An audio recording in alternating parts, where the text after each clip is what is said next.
আসসালামু আলাইকুম। সকল ভিউয়ার্সদের জানাচ্ছি ফাল্গুনের শুভেচ্ছা। তো ফাল্গুন মাসে যেহেতু বসন্তকাল, তাই হুমায়রার বাবা বসন্ত উপলক্ষে আমাকে একটি সুন্দর শাড়ি উপহার দেয়। তাই আমি ভাবলাম যেহেতু এত সুন্দর একটা উপহার পেলাম আমার ভিউয়ার্সদের সাথে শেয়ার করি। শাড়িটা আয়েশা খুলে দেখাচ্ছে আর ওদিকে হুমায়রা নাচছে। শাড়ি পাওয়ার আনন্দে মা এত সুন্দর একটা শাড়ি পেল তাই সে খুব খুশি। আর এ তো খুব সুন্দর একটি শাড়ি আমার জন্য নিয়ে এসেছে। তবে এটাই কিন্তু আমার জীবনের ১ম বসন্তকালের উপহার। এই ১ম পেলাম। অনেক শাড়ি আছে আমার মাশাআল্লাহ, কিন্তু এরকম বসন্তকালে এত সুন্দর একটি শাড়ি আমি ১ম উপহার পেলাম। উপহার বিষয়টা কিন্তু আনন্দের। আর যদি সেটা হয় প্রিয় মানুষের কাছ থেকে পাওয়া, আর সেটা তো আনন্দের কোনো শেষ নেই। তাই আয়েশা খুব ভালোভাবে বারবার এই ভিডিওটা করে নিয়েছিল আর সে দেখছিল, তার ভালো লেগেছে, শাড়িটা অনেক পছন্দ হয়েছে। তার বাবার পছন্দ সবসময়ই ভালো। আর তবে একটা জিনিস, হুমায়রার বাবা যখন যেটা আমাদেরকে এনে দেয় না কেন, সেটা কম দামি হোক কিংবা বেশি দামি হোক, আমরা খুব আনন্দের সহিত সেগুলোকে গ্রহণ করে নিই এবং সে খুব খুশি হয় এই বিষয়টাতে। তো এই তো শাড়ি পরে নিয়েছি।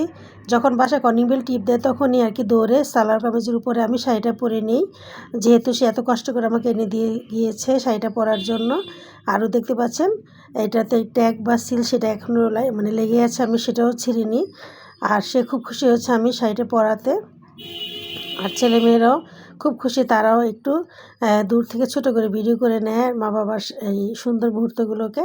আর দুটো ফুলও আমার জন্য সে নিয়ে আসে রাত্রিবেলা। যেহেতু পয়লা ফাল্গুন ছিল, আবার ছিল ভালোবাসা দিবসও, এই জন্য রাত্রিবেলা দুটি ফুল এনে সে আমাকে ভালোবাসা দিবসের শুভেচ্ছাটাও জানিয়ে নেয়। সে কিছুতে পিছিয়ে নেয়। তবে আমি কিন্তু এবার কিছুই করিনি তার জন্য। তবে দিনটির কথা আমার মনে থাকলেও ওই সময় মনে পড়েনি। তবে ভালোবাসার বিষয়টা হচ্ছে সবসময় সবার প্রতি সবারই ভালোবাসা রয়ে যায়, থেকে যায়। কারণ আমি মা বা যে কোনো বাবা সন্তানদের প্রতি ভালোবাসা, বা স্বামী স্ত্রীর প্রতি, স্ত্রীর স্বামীর প্রতি ভালোবাসা, সেটা কিন্তু একদম আঠার মতো লেগেই থাকে। নাহলে কিন্তু এত জীবন এত যুগ একসঙ্গে থাকা মোটেও সম্ভব না। তো যাক, আলহামদুলিল্লাহ, এই তো সবাইকে ডেকে এনে যে যেভাবে ছিল আমরা একটু ছোটো ভিডিও করে নিলাম। আর দু একটা সেলফি ছবি উঠিয়ে নিয়েছি। সবাই আমাদের জন্য দোয়া করবেন।